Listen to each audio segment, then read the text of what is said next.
Fadoodle, fadoodle, fadoodle doodle doodle. The secret ingredient is love.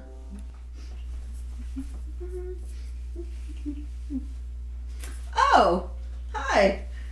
I'm so glad you're here. Welcome to The Secret Ingredient. And as you probably guessed by now, the catchy little jingle, the secret ingredient is love. So, today on The Secret Ingredient, we're going to be making falafel bread. How am I doing, everyone? This is entertaining, right? So as you can tell, you're in my kitchen. I'm not a professional chef. I love to cook. I've never made falafel bread before. A lot of the recipes you'll see me make, I will have never made before. The purpose of this show is to capture my experiments in the kitchen and to have conversations about love and authenticity and connection. So, this beautiful bread bowl was gifted to me by someone who is no longer making bread, a dear friend of mine.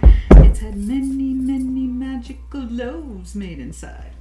So with the falafel bread, I think another little thing about the show, I want to make sure we get in some interesting information about what we're cooking. So, in regards to, it's not falafel bread, it's pita bread. So the pita bread, which is also, I have some information here. Pita is also pita, and the bread's also called Arabic bread, baladi, Sammy. I'm sure I'm massacring some of these. Someone please in the comments let me know. Syrian bread and pocket bread. And they're circular, and they're leavened doubled layer breads that have their roots in the prehistoric flatbreads of the Middle East. There's evidence from about 14,500 years ago during the Stone Age that the Natufian people, in what we now know as Jordan, made a kind of flatbread from wild cereal grains.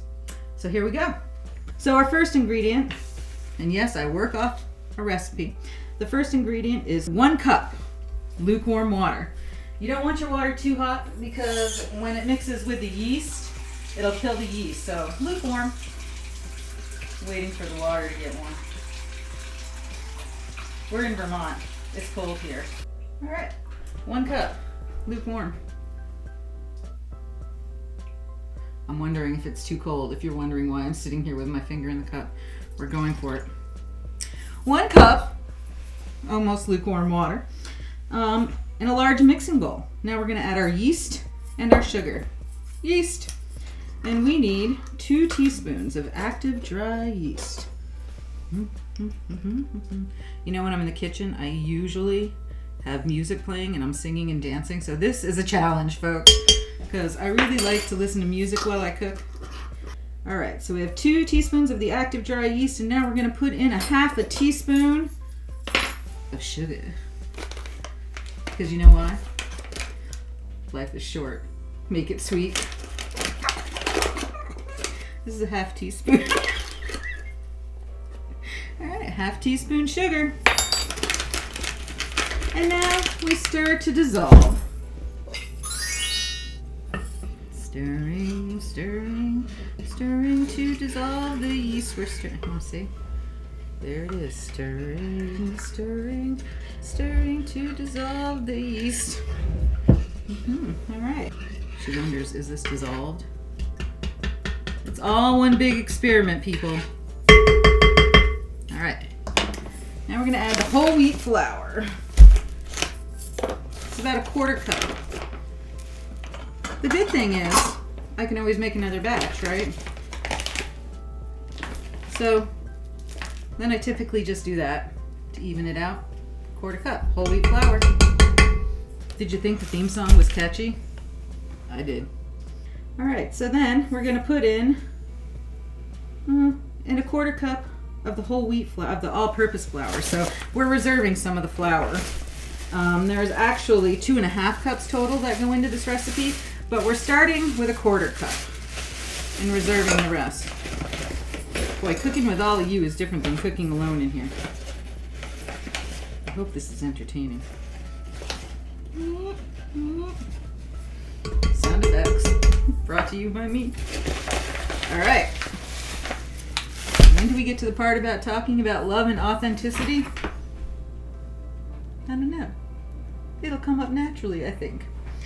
All right, so whisk together. Whisking. Commencing with whisking. Winsking. Winsking is a technical term that I invented, specifically around my cooking. When you wince, you're wincing, it means you're slightly nervous while whisking. We call that winksking. This is other things I do when I'm in here cooking. You know, I think it's important to put joy into your food. And I think like what you do in your mindset while you're doing it enters into the food and then enters into the people who eat it. So, little wiggle, never hurt. Put some wiggle in your jiggle. Ooh. I can even do this for you. Watch how skilled I am.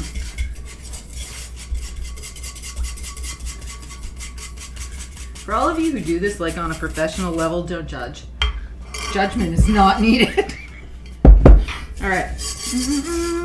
That looks like it's all whisked together. So then it's saying, put bowl in a warm, not hot place, uncovered, until the mixture is frothy and bubbling, about 15 minutes. So probably the warmest place in this kitchen right now is over there by where the heat comes up. So I'm going to take the bowl over here. I'm going to set it there. We get about 15 minutes until it gets frothy and bubbly. Okay, so this is the take two, I believe. Yes, the take two round of bread. So now we're gonna add, so here it is. It's kind of gotten foamy. It's been over there resting for about 15 minutes. Now we're going to do the next step of this process, which, checking my recipe. So the next step of the recipe is to add salt, olive oil, and nearly all the remaining flour, right? We did this in the other one. For salt, 1 teaspoon, is that right? Yeah. Sometimes you gotta trust yourself. You gotta trust your instincts. Most times. 1 teaspoon salt, folks. Going into the mix. Bam! All right. And next, we add the olive oil, which is 2 tablespoons.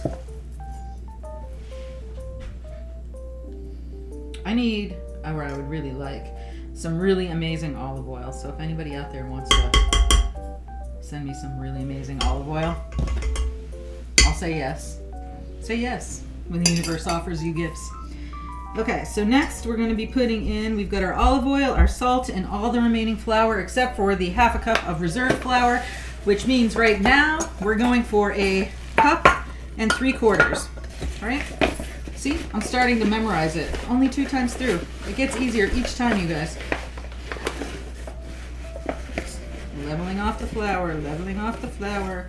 Kabamo.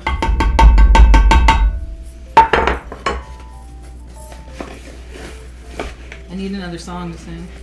There's not a song for leveling that I know of. Next level. She knows one. You wait. She's going to have to do a show where someone else is behind the camera. All right, so that's the rest of our flour. And now, with a wooden spoon, we're going to stir. And you mix it together. And you mix it together. It's gonna be delicious. Remember to make life delicious. Bread delicious, life delicious. This feels like it's already getting to that, what was shaggy. I believe they called it a shaggy texture. Get to the shaggy texture of your bread. Wouldn't it be interesting to see how much better I get at cooking? I'm excited. I had dreams of going on the Great American Baking Show, the holiday edition. It might happen, you never know. I have a lot to learn. Alright, so that looks like a shaggy mixture. Voila ici, the shaggy mixture. I don't know who I just became, but I became it. Commit. Now, we need it in the bowl for about 1 minute. So if you like my show, this first pilot episode, make sure to leave me a comment. make sure to hit like, subscribe. Check out all the other stuff I do. I need a new word for I'm gonna start. What's a good word I could use instead of no. Don't do that.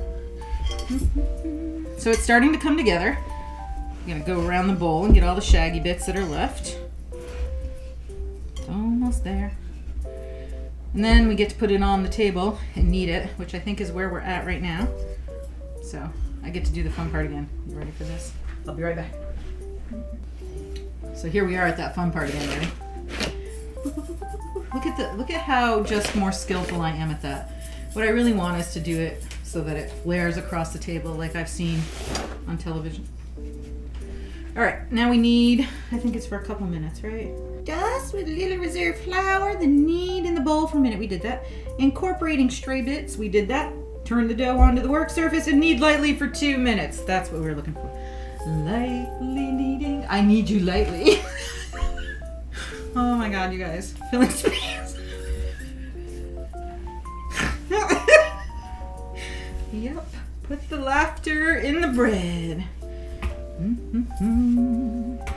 I think I'm medium, or like this is not lightly kneading. I think I'm doing it too heavy.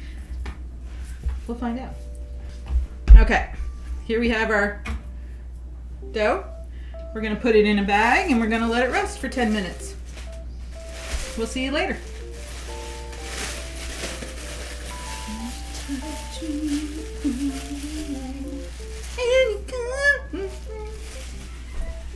Moving on to the second recipe of the day, which is falafel. So I'm going to gather my ingredients and do a few things. So for this recipe, for the falafel, you can use dry and let them soak, the beans, or you can use canned beans. Because I'm going for convenience at this moment, I'm going to be using the canned beans. Everything's music, right? So next I'm going to drain the beans, which means I have to go, that's our pantry. I'm going to go into the pantry to get the strainer. Woo!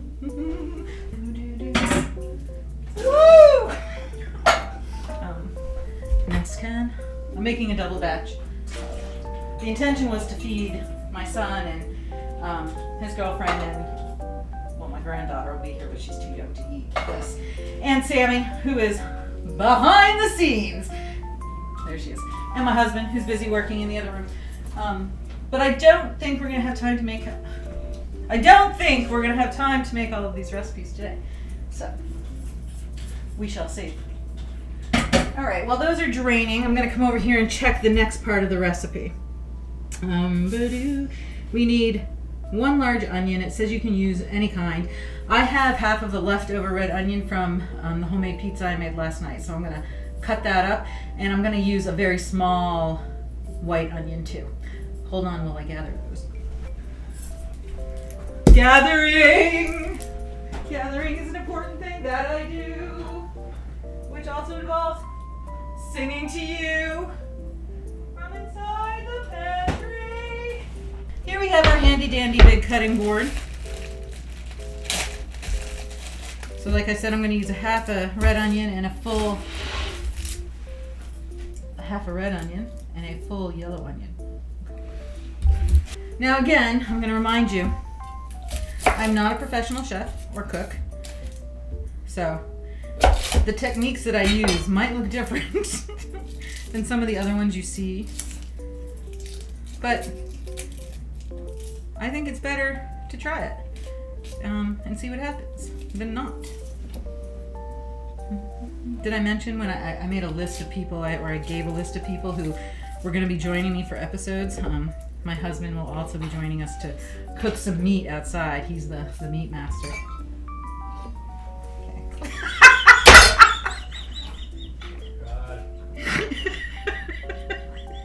I'm not right. You should know this now. So we are cutting up the onions here, dicing them.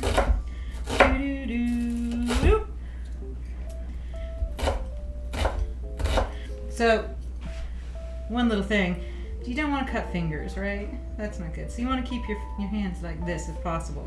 So that way you just kind of move them back as you go across the onion.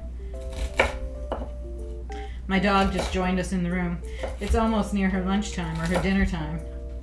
And also, when I chop carrots, she gets the ends. So she's here hoping that this is a carrot adventure.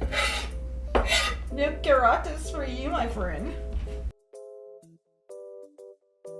All right, on to the red onion.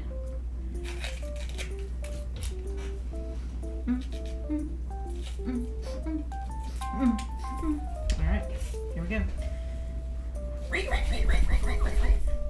I don't know what sound that is. Sometimes it gets a little stuck, you know.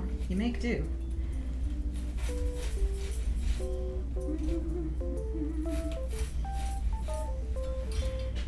Down this way. See if you go across like that and then down like this. And then you come like this. Ooh, look at that. Perfect little tiny pieces. Perfect little tiny pieces. You ever seen them? I don't know if I can say this name. Men with Pots. They make everything look like food porn. Close up, Sammy. Close up. Will you do that?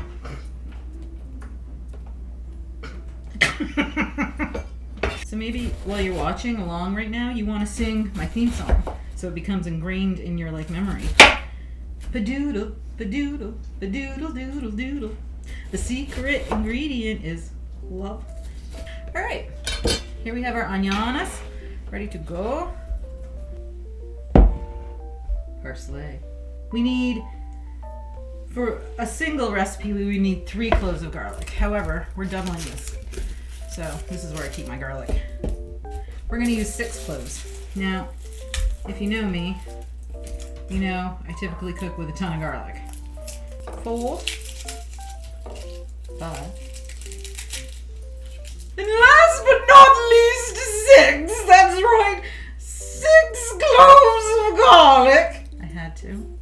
All right, cloves of garlic. This is the way I do it. Use the knife, push them down. Much easier to peel than trying to just peel them without doing that. It kind of cracks the skin around them. Ooh, and it's really satisfying. It's another one of those things that I do that, kneading the dough, the crushing the garlic. I find it to be sensory satisfaction. Sensory satisfying satisfaction. I'm gonna make up a word. Sensory satisfaction. Wouldn't you like to experience sensory satisfaction? So something else you'll discover about me is I often sing the wrong words to songs, and most of the time I'm thoroughly convinced that I know the right words, or that I am singing the right words. One day I'll tell you the story of Sammy and the whale. But that day is not today, children! Alright, here we go. Cutting up the garlic. Do you think the bracelets add an aesthetic appeal? I do. So, my mom was an amazing cook, but you weren't allowed in her kitchen very often. That was her domain, so to speak. You were allowed in, oftentimes to do dishes when I was growing up. So a lot of the cooking that I learned from doing on my own. My grandmother taught me some, and my grandmother was French Canadian, and that was a lot of the type of food I ate, or that she made. And then I lived with a man whose name was Felipe Ortega for a while, and did a lot of cooking there. If any of you are watching this and know who Felipe is, one of the last things he said to me was, "You have to cook." So I'm following orders, peeps. Okay, I think our garlic is good. So we have our chickpeas over there draining. We have our onion. We have our garlic cloves, and now we need a cup of parsley. I'm not gonna take this off the stems. I actually like using the stems for a lot of different herbs. Yeah. And instead of cup, I usually, unless it's like flour or more when I'm baking, like doing this type of cooking, I'm not like super precise with, oh, let's make sure we have exactly a cup of parsley. No, you just, do what you do. I think I'm humming Smoke on the Water.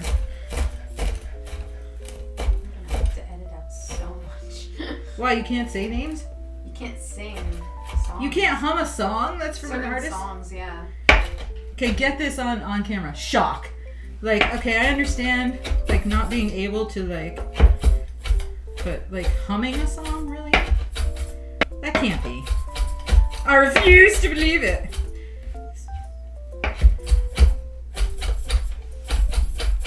Even if I cut to the tune of Jingle Bells.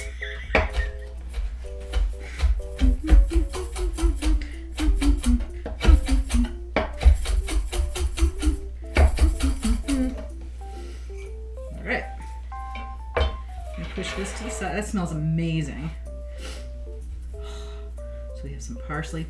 It smells so good. We have some garlic. And we have our onions. It says 2 sprigs of mint, but we're actually going to use 4 because I'm doubling the recipe. Again, something that smells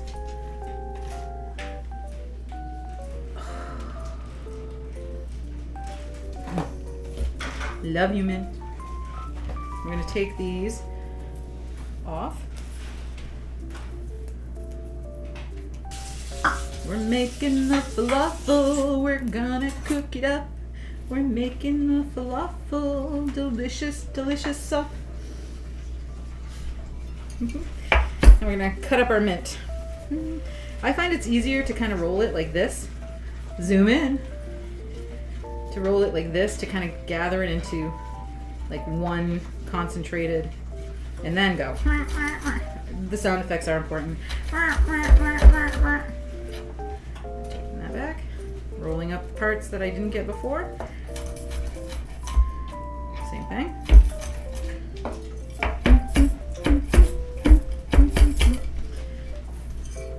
All right.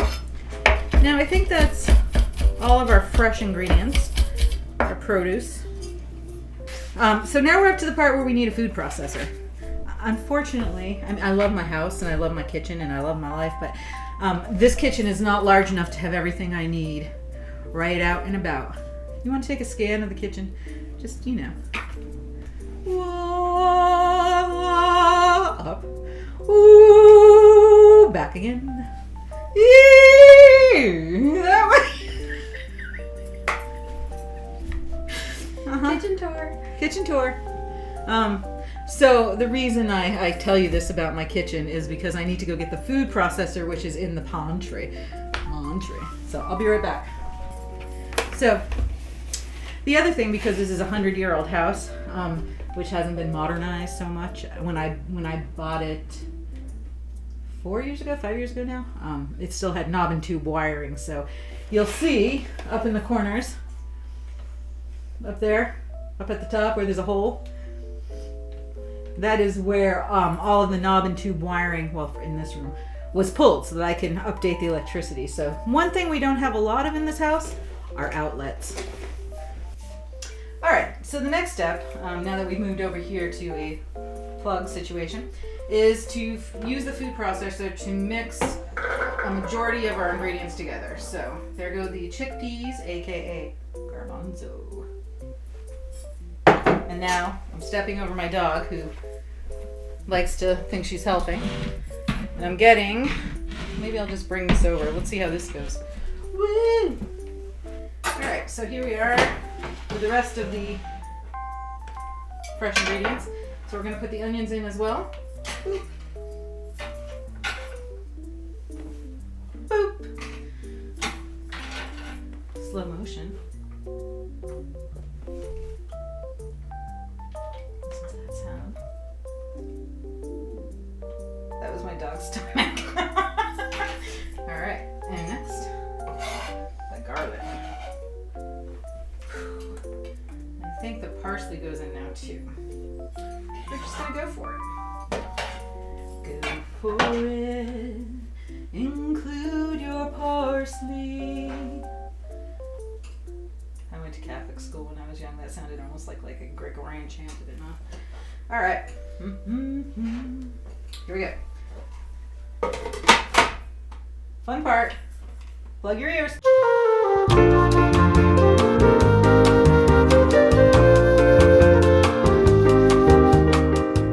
now we're going to add the rest of our ingredients. This is the mint. What am I doing? I am actually this. I am like this. I don't want to scare you off in the first episode, so that was our mint. That was our lime juice. And now I have to check because now we're at to the point where we need some different type of ingredients. So hold please. So here you have my very cute, let me show you, very cute spice cabinet. It's not the easiest to find things in here. When my husband does his episode, you will see he does not appreciate this method of storage. However, this is what we have to work with. So we have our coriander, our red pepper, and our cumin. Our chili pepper and our cumin. Putting them back in here. Just also, take a moment to take note of the most fabulous cookie jar in existence. I have a thing for dragons, so let's just look at that cookie jar. That is one awesome cookie jar. It's magical as fuck. Bleep! So I've gone on an expedition back into the spice cabinet to get the sesame seeds. And I was victorious. I prevailed.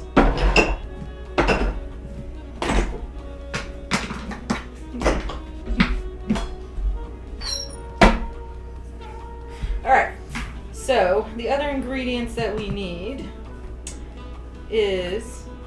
are, what's the correct grammar? Flour and baking soda. Take these over to my handy dandy food processor. We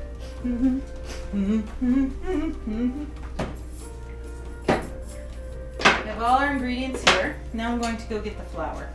I've lost the flour. No, I haven't. All right. This is what aprons are for. Sometimes you use them to do a little wipey. 2 tablespoons. However, we're doubling this. So that's 4 tablespoons. 1, 2.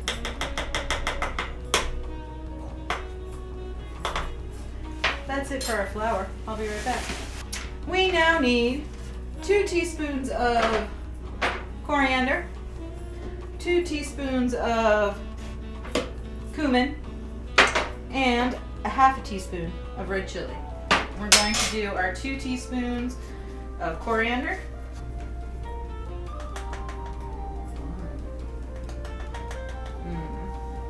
Smells delicious.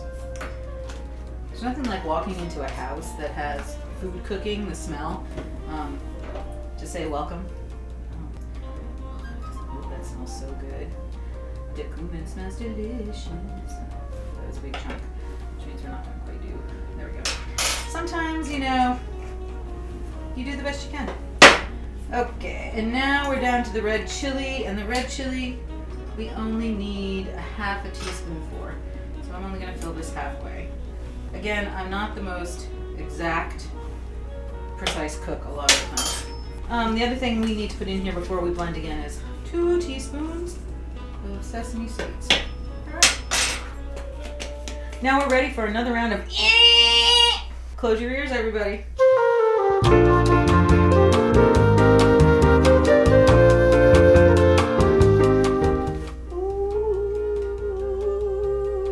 Notice the texture. Pretty well blended. We're back. We had a little break. Had a little breakdown. It's pitch black outside. But we got this. So we're gonna finish cooking the falafel. You need 2 cups of oil to cook the falafel in.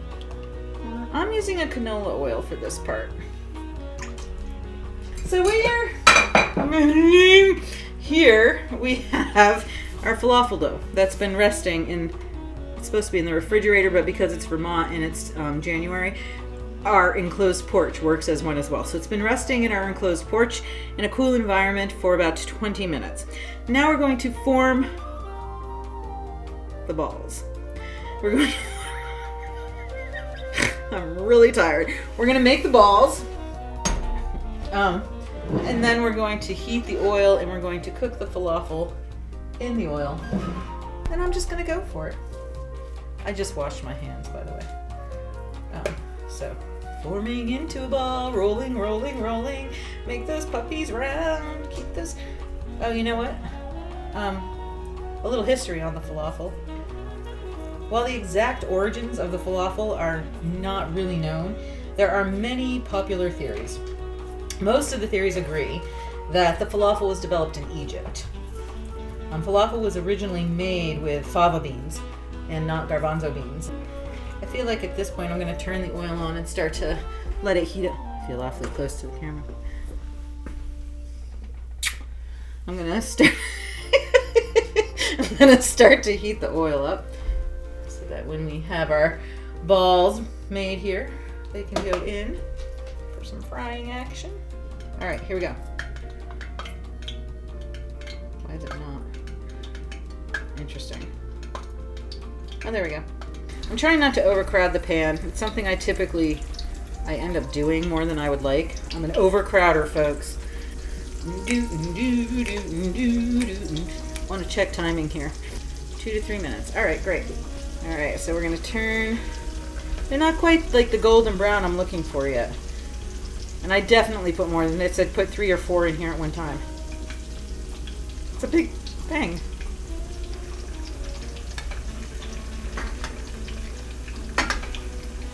They do smell good. I got this in New Orleans. I have a love of New Orleans. A deep, deep love of New Orleans. I go as often as I can, which is not a whole lot lately. Okay, these are a little soft. Interesting. Like I said, I've never made them before. It's one big experiment. And I always find that most things take longer than the recipe says. That's my experience.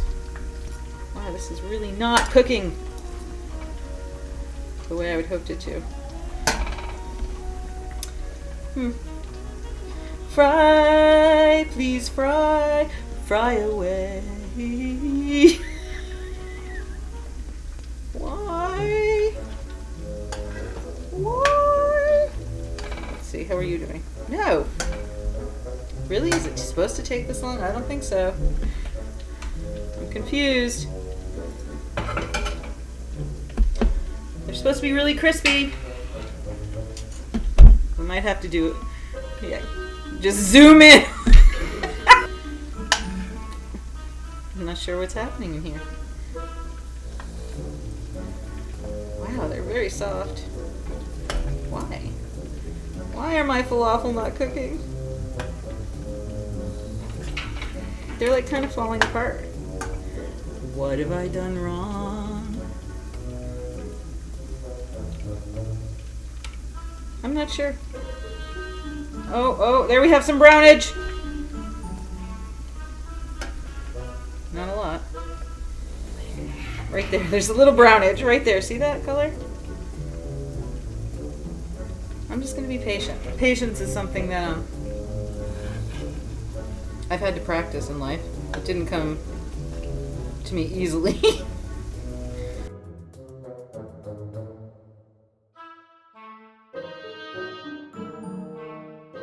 So I've done a little research.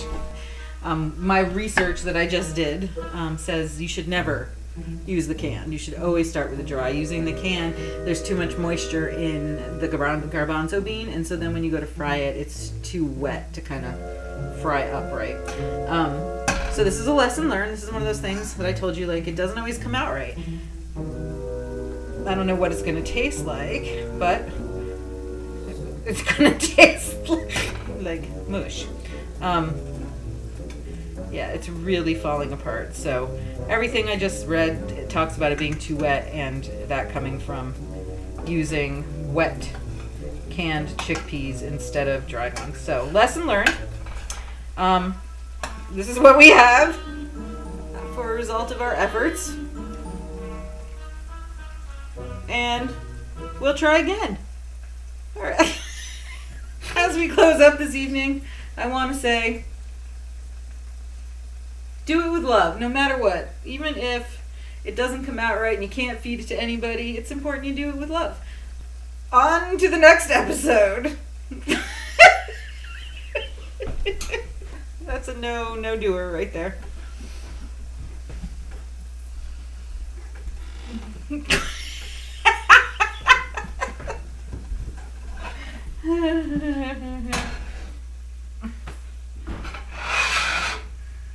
Yeah, that didn't work.